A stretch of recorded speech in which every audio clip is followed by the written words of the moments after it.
લગનની season ચાલે છે ને તો ઘણાના સવાલ આયા છે. શું છે? ઈશાની બેન એમ પૂછે છે યુટ્યુબ પર કે પુરુષો ભૂલક્કડ બહુ હોય છે અને ઝઘડો એનો જ થાય છે, એ વિશે કંઈક કહો.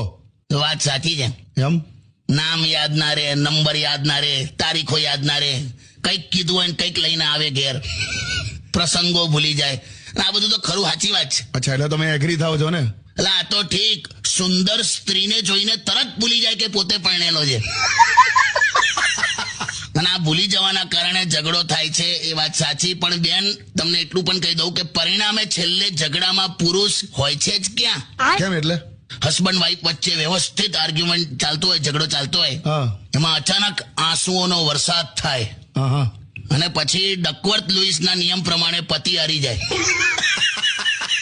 અને જો ના રડે હા તો પછી એટલું બધું બોલી જાય કે પેલાને કાપો ને તો લોહી ના નીકળે એવો થઈ જાય. એમ હમણાં એક બેને છે ને પોતાના જ હસબન્ડને એવું કહીને ચૂપ કરાવી દીધો હો કે વધારે હોશિયારી ના મારો, જેટલું મગજ તમારી પાસે છે ને એટલું તો મારું ખાલી ગરમ રહે છે. એટલે પતિ પત્ની વચ્ચે યુદ્ધ તો રહેવાનું, કેમ કે એકને સત્તા જોઈએ છે ને એકને આઝાદી. બરાબર. આ તો કેવું લગ્નની સિઝન આવી ને એટલે બધું કહી દેવાનું, બાકી જેને જેવું નક્કી કરવું હે. ના બરાબર છે, બરાબર.